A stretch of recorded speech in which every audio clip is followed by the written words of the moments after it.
I want to begin my speech by sharing with you three real stories that remind me and I think all of us of how state violence can destroy lives and dreams in our own country. The first story is of Abrar Fahad, a second-year student of BUET, Bangladesh University of Engineering Technology, the most prestigious university in Bangladesh. Abrar Fahad posted on Facebook criticizing a deal the then government had made with India, especially Indian aggression. For expressing his opinion, his own classmates, members of the regime student wing, terrorist Chhatralik, called him to their room. They tortured him the entire night, beating him with cricket stump and construction materials, kicking and punching him for hours, the whole night. When he begged for water, they denied him even a single drop. By dawn, Abrar was died. The second story is of Bishwajit Dash, a tailor from Old Dhaka. He was not a political activist, just an ordinary man walking home for lunch. Yet he was accused of being part of an opposition group and was lynched in broad daylight by those who claim to protect the government. And the third story is of Riagop. It's a very emotional story. A 7-year-old girl who was shot dead by helicopter during July Revolution. She had no politics, no ideology, only a small dream to live and play. And during July Revolution, we lost about 2,000 our brother and sister, and about 40,000 our about severely injured 40,000 our brother and sister.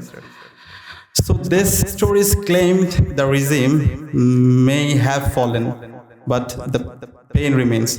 The silence of the disappeared still remain around us. There are thousands more stories like this. Thousands. We may not know all their names, but their pain is written in the heart of the nation.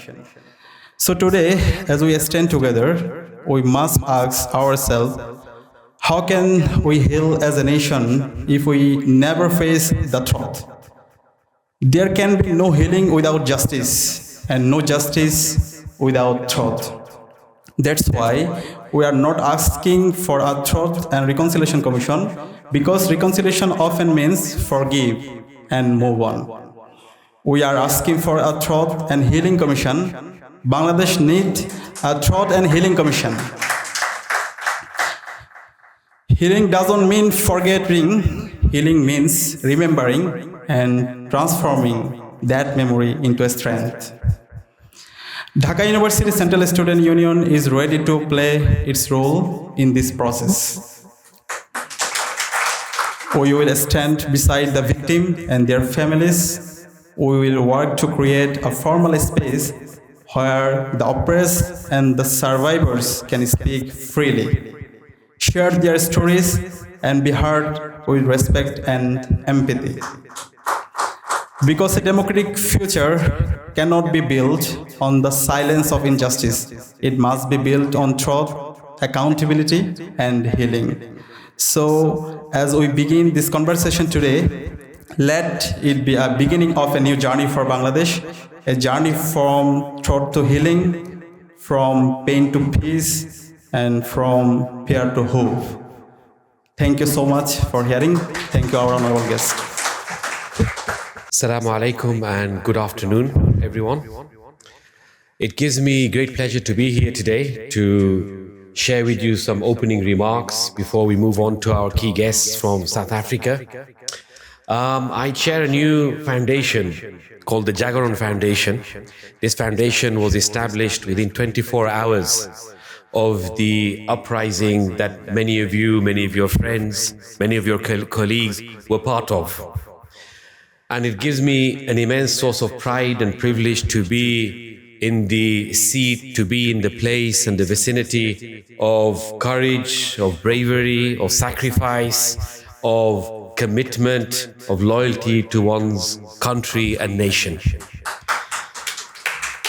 I don't want to take too much of your time, as we have today two distinguished guests from abroad, from South Africa, who will share with us their experiences of moving from a society that was steeped in ignorance, stereotypes, xenophobia, racial discrimination based on ethnicity, based on color, and how their experience moved them to a society which is not utopian, but much better than what they used to experience and what they used to live in.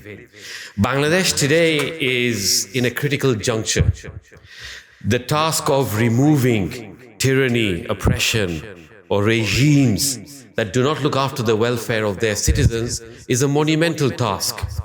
But even more monumental than that is to rebuild the country, to rebuild a nation, to rebuild the social fabric that has been eroded, to regain not just freedom but dignity.